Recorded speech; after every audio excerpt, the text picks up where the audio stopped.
Welcome to the Belize Tourism Futures Project, where we dive into the dynamic world of Belizean tourism. I'm your host, Lorenzo Gonzalez. In each episode, we bring you innovative ideas, insightful interviews, and the latest trends shaping the future of travel in Belize.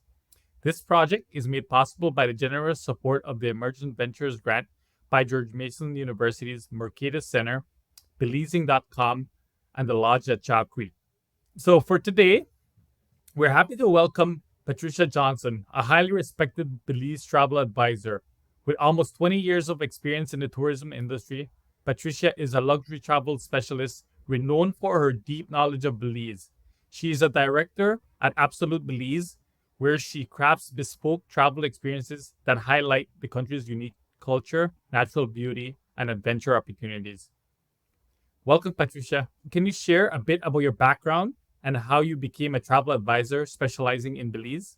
Sure, Lorenzo. Thank you for having me. I started out in the tourism industry as a front desk person at one of the local resorts, as you said, almost 20 years ago. And I grew into working in guest services and then in administration, in reservations, in sales, worked at another luxury resort in the area, which branched off into other resorts over the 10 years that I was in the industry.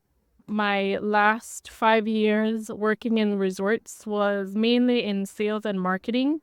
And so I transitioned to a travel specialist after that. And that has been about 8 years now that I've been in that field.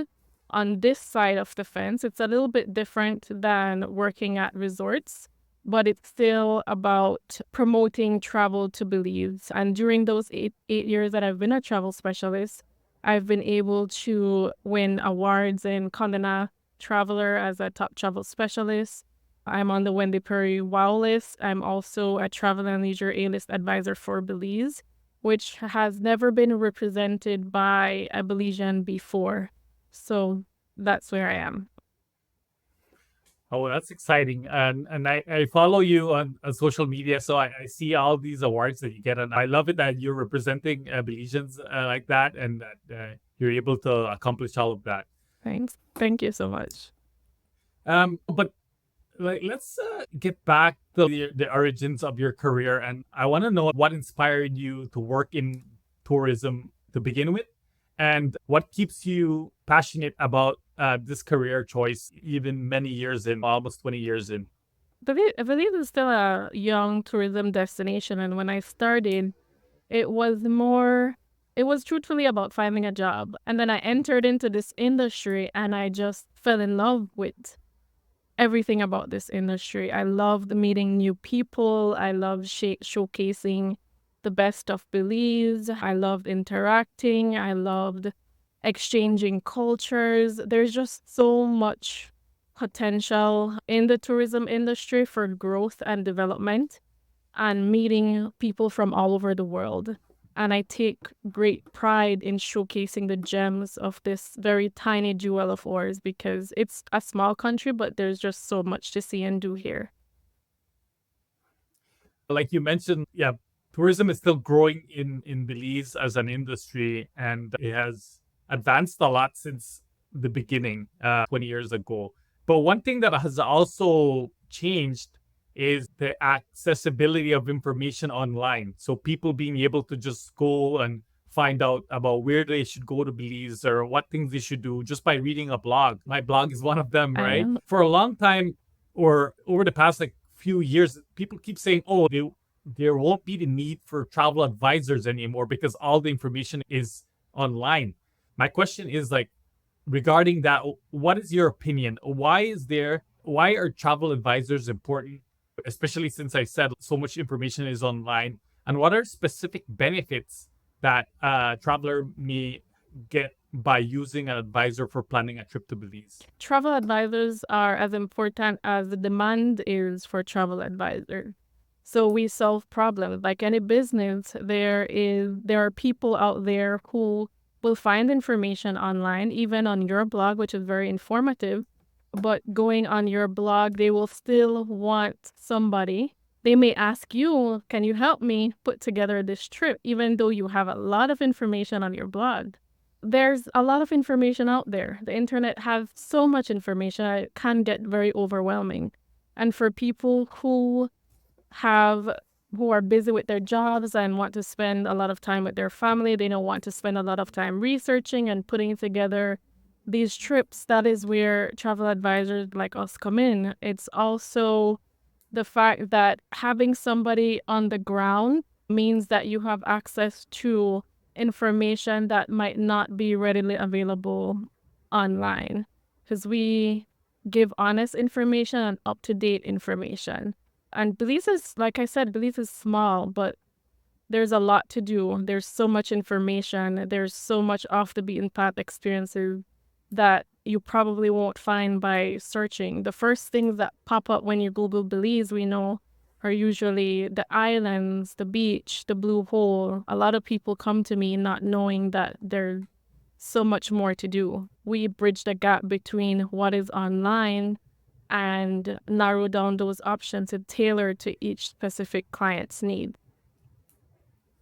Yeah, no, and that's a great response. And I also imagine that it's important or great if you're visiting a country and let's say you have an emergency, like you can like contact that person Oh yeah. locally. Oh yeah. Very quickly. Yeah, we're always available, and that is one of the things that we do. We keep in touch with our clients while they're traveling.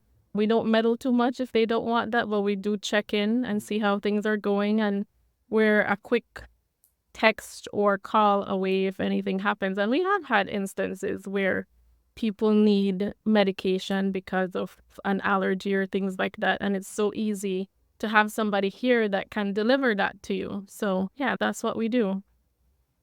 That's awesome. And yeah, you mentioned that people potentially email me, and yes, I do get a lot of those emails, and I can't respond to all of them because that's not my role. Like I just provide the information and the guides, and I just point them to like websites and then I like different pages, and then I said if you want more information, you need to connect with a travel advisor. Exactly. And you'll find a lot of people do that, right? Yeah, no, yeah, I definitely see that, especially like a specific profile of individual. And that leads me to my next question. So, who are your customers exactly? Do you have a specific typical profile of people you help plan vacations for in Belize? So our clients are more in the higher end. They're people that are busy with their high profile jobs, taking care of business and family. And then when it's time for a break, they want quality time. They don't want to spend a lot of time researching. They want unique experiences, but they want to be very comfortable. They want private experiences. They love to explore new places. They are world travelers, most of them are. And most of them don't like sitting on a beach, although I do get occasional people that want to sit on a beach. Most of my clients are not coming to Belize for sitting on a beach. Interesting. And are these from a specific location in the US? Not specifically. We have a lot of clients from the New York area, from Houston, from Washington. Those are some of the areas that stand out. San Francisco. California. Yeah, so those are some of the areas that stand out. But we do get clients from all over the United States. We have a few from Canada, but that's the majority. We have a couple from Europe, but not too much. The majority of our clients are from the United States. So I guess that fits the target profile, the market share profile for Belize. Like 70% of the tourists are from the US. But you mentioned that a few of your clients are from Europe.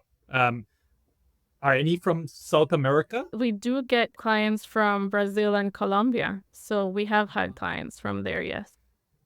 Nice. And what would be like, are they different? Do they desire different things? Like a client from the US? Like I know if we can, let's say we can lump them into like different personas, like a client from the US versus a client from Europe and a client from South America. How do they differ and how are they similar in your opinion? Yeah, so from the United States, they're typically looking for high-end accommodation, but wanting to get out and explore and see the country a bit. So The accommodations is high on the priority list.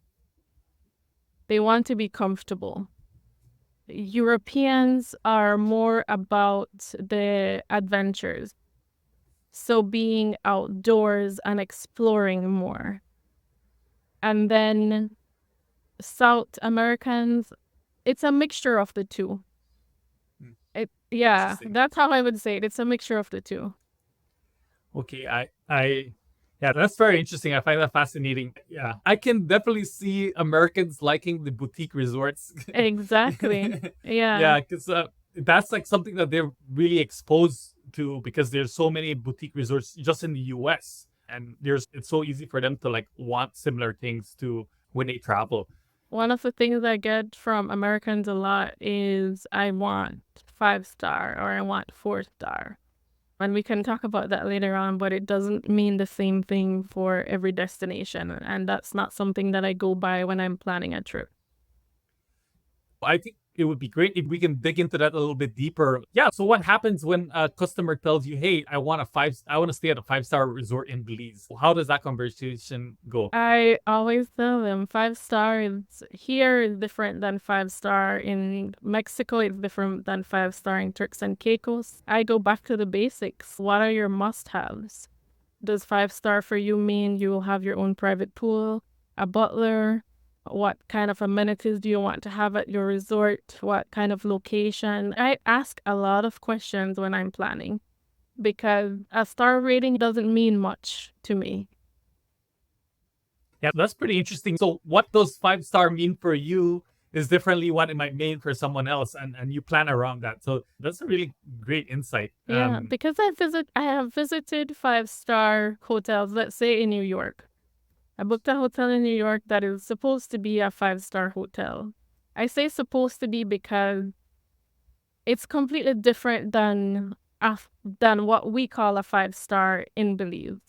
Because, for example, the front desk they don't offer a lot of services. It's just about checking in and checking out.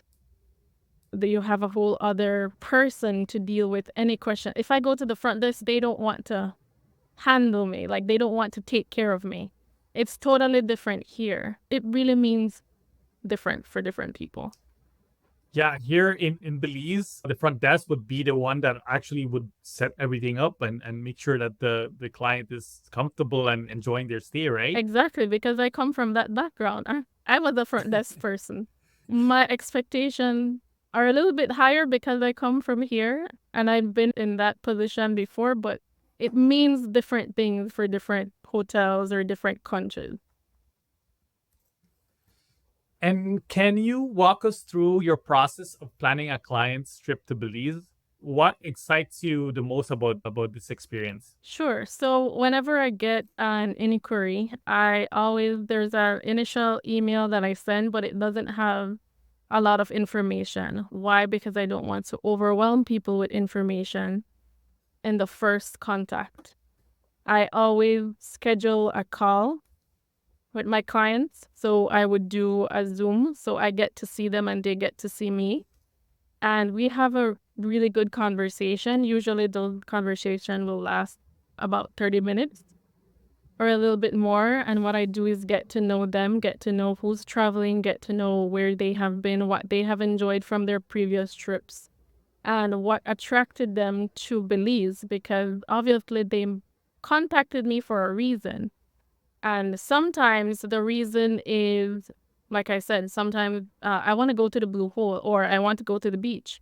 But then I would pull up a map of Belize and then we would go through the different areas of the country and what you're able to see and do in different areas. And their minds change from, I just want to go to Hamburger Ski to, oh, I want to do this and I want to do that inland. And then I want to go to the beach and relax and then go home rejuvenated. And I always try to sprinkle a little bit of culture in my itineraries, even if people don't ask for it or they don't know about it. It's important that they get a good feel of the country somewhere or the other. Yeah, that's interesting. Is there like specific data from your clients that you need or usually is great to have so that you can plan a better vacation for them? Yeah, so data that is not helpful that I mentioned is five-star resorts. So I'll start with what is not helpful. Okay. I ask very basic questions like who's traveling, their ages, if there's any mobility challenges, any disability, any dietary needs, any special requests in terms of accommodation, how many simple as how many beds they need to have. If they have to have air conditioning, is Wi-Fi important? Do you need to work while you're traveling? I ask a bunch of questions, and I don't want to bore you with all of those questions, but it's important to get as much data on each client as possible because, like I mentioned, it's all about tailoring the experience to their needs. I'm not somebody that you can go online and look at one of the packages that we offer and you choose one of the packages that's on our website. That's not how we work. We tailor each itinerary based on client preferences and we make recommendations based on their likes and dislikes. Awesome.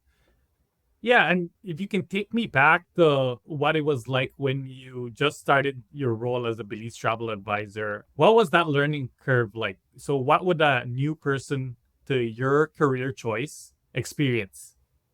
Transitioning from resort to travel advising, I already had the background in speaking to people and selling packages to Belize, but I had to learn a lot more about the country and specific things that people want to do. And it's all about networking. It's all about choosing the right people, like choosing the right guide. It's about listening and including special touches along the way. So if someone is celebrating something special, when they come to Belize, they want to feel like you have listened to them and you want to make them feel really special. So the learning curve has been knowing what you're selling, knowing who you're partnering with, and listening and including special touches along the way. And when you say partners, do you mean resorts or is that like cooperators? Partners would be resorts, would be the tour guides that we work with, would be restaurants, would be anybody in the tourism industry that we touch base with. It could be a golf cart rental company. Because believe it or not, that could make or break a trip too. When somebody's expecting a golf cart and it's not delivered to their accommodation. So it's everybody that we work with. Wow. Yeah. So that's what you mean by networking, Yeah. right? So how does that look like? I'm from Belize and Belizean. So when it comes to our guides in this area that I live, the Cayo district, I am actually friends with them. So I know how they work. I talk to them. They come to my office. We go on adventures together at times. And then our guides in different areas, we visit them often. We talk to them often. So Belize is so small that it's very easy to have a close-knit working relationship with people here. But if you're not from here, it's going to be difficult to find the right person to attend to your client. Okay, that makes sense. And when you're planning trips, what surprises people the most about Belize? The diversity. People still think Belize is an island. It's funny, but they do. People actually come to me with that information, and I have to set the record straight. And then people still think that we're Spanish speaking because we're in Central America. They still think Belize is just the blue hole and beaches. So it's the diversity that surprises people the most. Why do you think, even though Belize is a lot more well known than it was like 20 years ago, it still keeps its reputation as being like an island or being like a beach destination only? We're doing a lot more. We're doing great work in terms of marketing at the Belize Tourism Board, but there's still a lot of people that don't know They just don't know about Belize. They don't even know where Belize is on the map. So what I do is a lot of education. I do educational sessions with my clients, which is why I always pull up a map when I'm speaking to them. Because yes, you've reached out to me about Belize, but their knowledge is very limited at that point. So I do a lot of educating. And in terms of like essential tips that you usually provide like first time visitors, what are those? What tours, places, food experiences do you usually recommend? Okay, so in terms of tips for first time visitors, I'm going to tackle that first because a lot of North Americans come with the idea that they're going to stick to a specific schedule. And I always tell people to go with the flow and be flexible. And that's a huge tip that they need to learn because they're so used to, yes, our guides are on time, but it's really important to not be rigid in terms of you're going to leave at 7 a.m. and you're going to be back at 4 p.m. because there might be something in between that you see that you want to go a little bit off the beaten path. So that's one of the first steps. And my recommendations really depend purely on the client because no two clients are the same. So I can't really say that if everybody's coming to Belize, I tell them you have to do the ATM cave or you have to do a Maya ruin or you have to fly over the blue hole. I never ever do that. It really depends on the clients and what their interests are. But I will say that I always, like I mentioned, I always sprinkle some culture in there. So even if somebody doesn't want to go out and do like a cooking class or visit one of the villages, the indigenous villages, I could bring that to them. I have done Garifuna drumming on the beach at their resort, for example, which is a good way to introduce them to our culture, but not forcing them to do culture-related activity. Okay.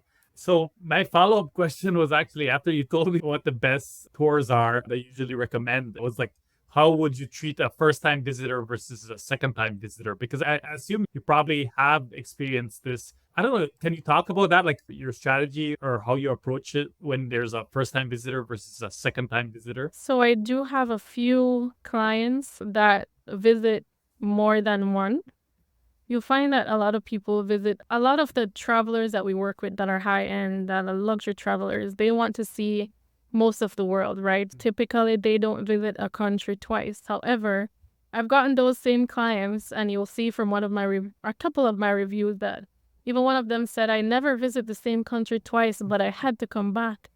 And they're looking to come back again. It's how do I deal with a first time and repeat travelers is, and I'm going to use a specific example from one of my favorite clients who the first time they came, they visited, they did the typical Cayo District and Amberger ski. And then the second time they came, they did Placencia. So they went to a different part of the country. And then they did on their stay in Placencia, they did a day sail, a sailing trip for the day. And when they did that, they realized I might want to try the overnight sailing next time. He's already looking at coming back and doing luxury overnight sailing on his third time here. If I have a repeat customer, I already know what their likes are. It's easier for me to recommend something that is different, but that they will still love. Because, like I said, Belize is small, but it's very diverse. So you can even visit the Cayo District twice and still not do everything that there is to do here. I find that fascinating because I I've never considered that one marketing approach for Belize should be that we try to make sure people don't do everything in one go. I think overall that would be really great for tourism if we find ways to make sure that when we are selling or packaging Belize, we have the right information, the right things to tell the client where they should just visit one area, then on their second trip they do another area, Mhm. and overall that would be potentially a better experience for the client and also good for tourism in Belize. Because they get to visit different communities and it spreads. Every area needs something from tourism. We need to spread the love all across the country. Yeah, I agree. And on that point, I read articles all the time mentioning how certain destinations are suffering from over tourism, where all the tourists go to one specific destination and then like elsewhere is crickets. Like, no one even considers it. So I think it's, yeah, really important. Belize is diverse. Make sure that the marketing and promotional material highlights that people should be trying to go to different destinations. Right. I agree. And in terms of tourism in Belize, let's talk a little bit about how it has changed, in your opinion, just over the past 5 years. And then I also want you to touch on how it's changed since 10 years ago.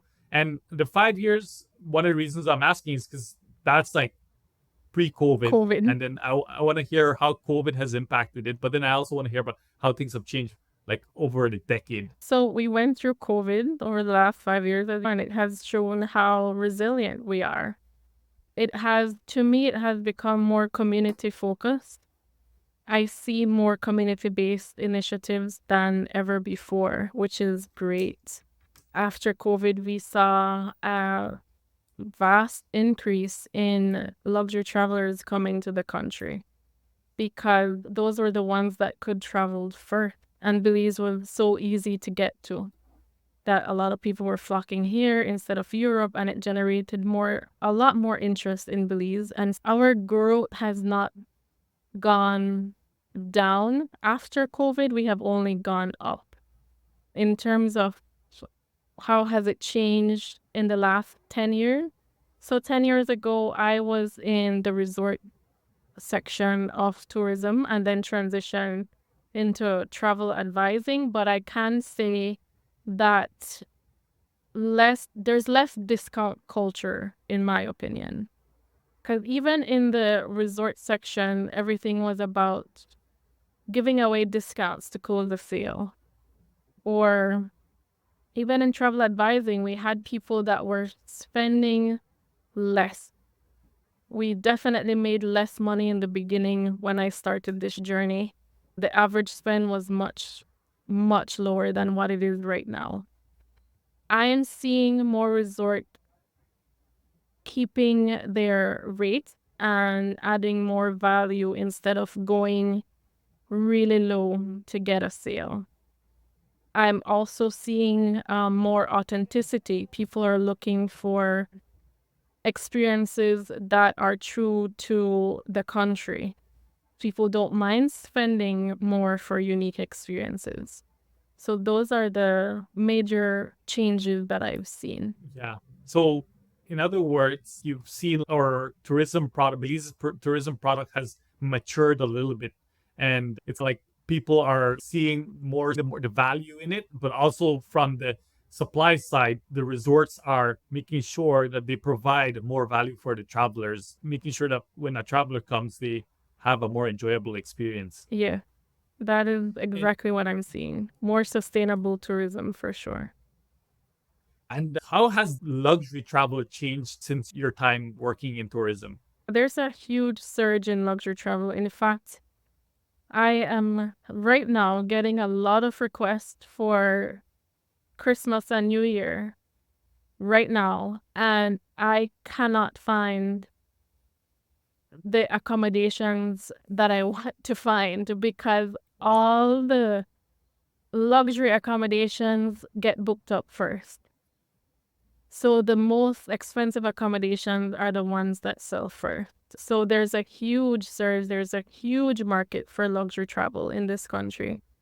Yeah, it's hard sometimes to be a travel advisor with no inventory. Yeah, that's incredible. Like that reminds me of something that I make sure I include in some of my articles, where it's like one of the major differences in Belize versus neighboring countries is that it's made up of primarily boutique hotels. So the it's like 15 rooms max. So you need to book. If you really want to stay somewhere, you need to book way in advance. Otherwise, that place is going to get booked up so quickly. And that is the case for the peak season, for Christmas, New Year, for spring break. You'll see it gets booked up way in advance. There are some times where you can definitely find good accommodations, like in the summer months and things like that. But even now, summer is busier than it used to be years ago. So I always recommend that people book in advance if they want to get the level of accommodation they're looking for. If not, we'll find something that is definitely comfortable, but it probably won't be their first pick. And whenever that happens, where a client wants a more boutique option, a more luxury hotel option, but it wasn't available, but they still want to visit Belize, and you said you would recommend somewhere that's like a little bit lower luxury status. Which How does happens. that conversation go? It happens. It happens a lot, actually.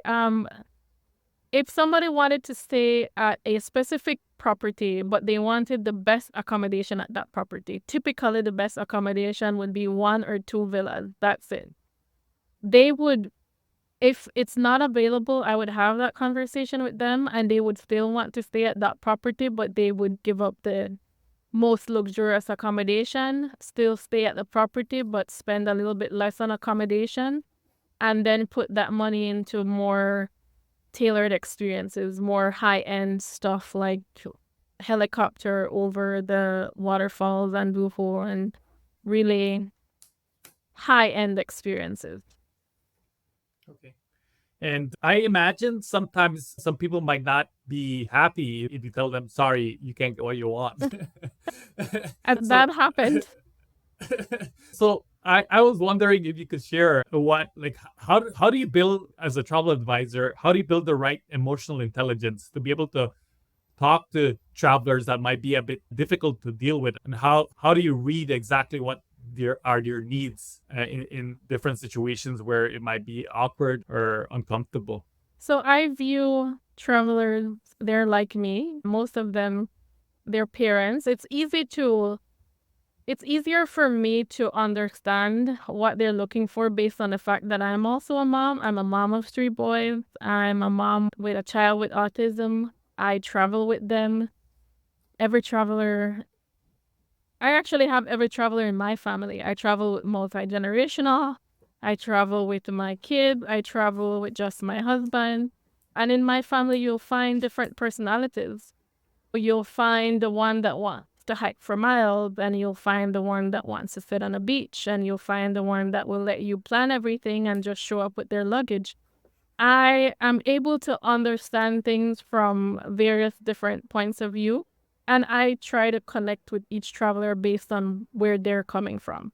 And it helps me to share that information when they're on the ground as well. I have had clients with autism visit and those are one of my repeat clients, and they were like, this is the most autism friendly country ever. And it started from the planning, and it started from me communicating with my partner. This person is on the autism spectrum, and if you don't understand what that means, this is what it means, and this is how he interacts.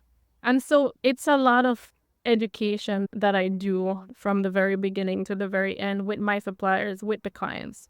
So it's a skill that is developed over time, but it helps for me to be a traveler, for me to travel myself with my family with these various personalities. So, yeah. Yeah, that's a great response. And I was wondering if you could provide like a tip for someone that would want to be in your position where they have higher emotional intelligence when dealing with customers. What are some tips that you can share with them to like be level up, if one might say? Level up emotionally with emotional intelligence. I always listen. I step back and listen to people, and I look for body language as well. This is why having a Zoom conversation is so important to me, because speaking to somebody over the phone is totally different than speaking to them on a video call. So it's all about, I have spoken to people that are so afraid of traveling to the country because of safety. They initially wanted to travel to Belize, and then they were like, oh, I saw this travel advisor and I'm not sure if I want to travel. And I'm like, let's jump on a call. Let's talk this through. And just understanding their point of view is really important. And I don't oversell and I don't make things flowery. I'm very honest about everything about what's happening and so forth. People will know if you're lying to them. So let's now chat a little bit about hotels and accommodations in Belize. I was wondering, like, in your opinion, what are your thoughts about Airbnb and short-term rentals? Are they negatively impacting hotels and the travel advisory business, or is there a place for everyone? I think there's a place for everyone. I book vacation rentals for my clients as well. But I do think I understand some hotels have concerns because they have to go through so many hoops to get licenses to become a hotel. And I think that there should be standards for everybody. And they should go through some of the same safety procedures and everything, which I'm sure they're starting to do now. But I don't see a problem with it. In fact, I book vacation rentals for my clients whenever I can't find the type of accommodations that I'm looking for at a hotel. A hotel is always my first choice, to be honest. But if I can't find what I'm looking for, I will look to a vacation rental. And what are specific benefits of a person staying in a hotel in Belize versus a vacation rental? Amenities, for sure, having staff readily available, safety, convenience, ordering room service. Those are some of the things that those are some of the benefits of staying at a hotel. You're not just in your own house. You have this whole entire resort and restaurants and bar, spa, whatever amenities that the resorts come with, you have that readily available for you. Yeah, and what are hotels in Belize doing that stands out to customers and make their vacation unforgettable? A lot of my clients, based on their feedback, a lot of my clients really gravitate towards that Belizean hospitality. They just love the people here in Belize. That makes the biggest difference. So yeah, that's the thing that stands out. It's the people.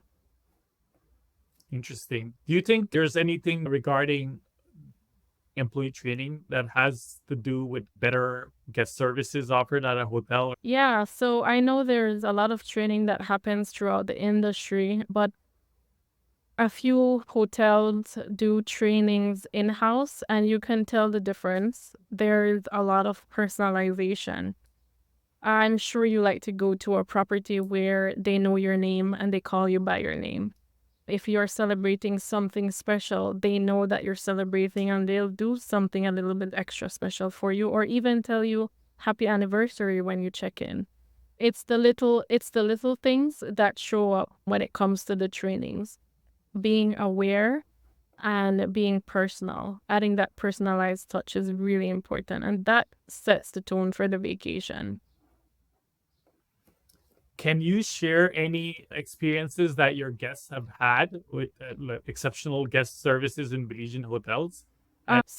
Because we're on the Wendy Perrin Wow list, we do organize wow moments for some of her clients, and those have been standout experiences, very memorable and shared worldwide. They write these amazing reviews based on those wow moments that we orchestrate. It's not us. We reach out to our partners. So if I have guests staying at a particular resort, I'll reach out to that resort and I'll ask them, do you think we can do a wow moment? Do you have any thoughts on things that we can do that to make it extra special?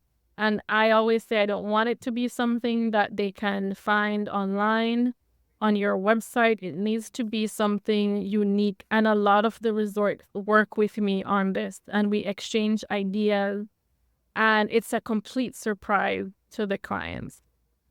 And when I tell you the reviews are so out of this world that anytime we're featured in a Wendy Perry newsletter, for example, because she sends out newsletters twice a week, we get requests. We get requests for Belize because a lot of those people might not know about Belize, but based on traveler reviews, they are interested in coming to Belize. So that definitely stands out. And like I mentioned, I have clients that are on the autism spectrum and just being kind to different types of travelers. Even on the Down syndrome, I've had clients that are deaf. So it's that kindness that we give to our clients, and then surprises like birthday surprises, anniversary surprises, things like that. I don't know if you can give us a little bit of your trade secrets and share with us like a couple of those wow moments, because I would be very fascinated to know like what are some examples of those wow moments that guests have had. So I can think of one off the top of my head at the lodge at Chalk Creek, where this client was really interested in like medicine, and we organized a story time with Rosita Arvigo. So we organized like a fire Mayan pit. medicine, right? Yeah, Maya Medicine. She came and she did like storytelling, and I gave them her book, and it was a family, so they roasted marshmallows by the fire and just had a really relaxed evening learning about Maya medicinal plants and things like that. And that it might not seem wow to us, but to that guest, that was like so amazing. And then I had a client who was also interested in the Maya culture and organized a cleansing for them at their resort. I've had the Garifuna people come by at a resort on Hamburger Ski to do drumming and dancing, a whole cultural presentation. So as you can tell, I like to include culture in everything that I do. But those are standout moments because they really teach about the people here, and that is what makes Belize different than other destinations. Yeah. That's great. No, I totally get why if you are really into a subject matter and you're traveling somewhere and you get to engage people that are experts in that subject matter, why that would be like something incredible to take away from your vacation. I think I probably read somewhere someone saying how great their travel to Belize was just because they got to meet like a Mayan shaman and Exactly. and learn about medicinal plants. And yeah, it's like totally something different, like something you won't get if you live in New York City. Like where are you gonna access this or anywhere in the US? Right. And to get Rosita Arvigo to come by in an evening to tell you stories about Don Eligio Pante, for example, is not something that you would do every day. It's not something that you can book online. And for the audience, Don Eligio Pante is known as the most famous Mayan shaman in Belize. I don't know when he passed away, but definitely anyone in Belize knows who he is. Yeah. People used to come to him from all over the world too. So yeah, he's world renowned. Okay, so let's talk about a bit about challenges that you may face when doing your job. So, what do you find are your biggest challenges that you encounter when promoting Belize tourism, and how have you been able to overcome them? I did a whole talk on when the Brain Summit on travelers' misconceptions about the country. And one of the greatest misconceptions about Belize is when it comes to safety, because whenever there's a new advisory, or even the current advisory makes it seem like crime is all over the country. It is unsafe to even walk on the street. And so that is one of the challenges that I face in promoting travel. And how do I overcome that? Again, is by educating. It's by the fact that I'm actually here and living here. And it's also by sharing guest reviews. Our reviews are authentic. They're from people that have traveled and that have had an amazing experience. So it's important to share that I'm on the ground. I'm not somewhere far selling you travel to Belize. I'm actually here and I get to meet a lot of my clients, which I'm grateful for. I try to do that as much as possible. So, yeah, those are some of the things that I do to get rid of those misconceptions, especially in regards to safety, because it's a basic human need, right? If you don't feel safe, you're not going to travel to a destination. Yeah, definitely. Yeah, and if you don't mind, can you also share about maybe how do you get creative when you're marketing Belize? Is there like any specific strategies or campaigns that have been like successful for you? So we're still young in this field, I believe. And what we do is network with other travel professionals, which is why some of the summits that I attend are so important because I get to learn a lot from people all over the world. And in some instances, they learn from me as well. And we maintain high service standards to stay on these lists. So our innovation comes from listening, observing what's happening outside, and bringing those. We're way behind when it comes to some of the technology that other people are using in other countries, but we try as much as possible to use some of those strategies that we have learned from the summit that I go to. One of the things that we implemented from a summit, I went to a summit in 2020 right before COVID, and I learned about an app while I was there, which is really great for itineraries. And we implemented that right after. We talk about so much, even about growing the business. From 2020, it was just the two of us in our company. And now in 2024, we have about five of us on our team and growing. Uh, So we've managed to stay in the loop on what's happening worldwide and try to implement those here. that's awesome. I'm glad you were sharing that you get to travel and gain exposure to different things that are happening out there and new and creative ideas. I actually listened to a podcast recently, and they talked about like how this luxury resort in the US, one of the ways how they get new and creative ideas to implement is by having an employee of the year, and they someone gets like the award of being employee of the year, and they're, aside from the recognition, they also get a trip anywhere in the world to go to a luxury resort.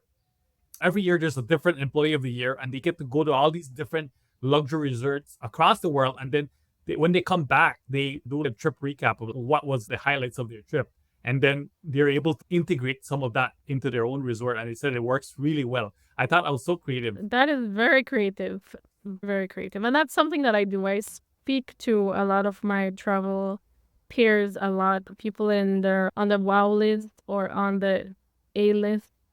I speak to them a lot, see what's happening, see what's new, what's trending, what they're doing, and I learn a lot from them. Yeah.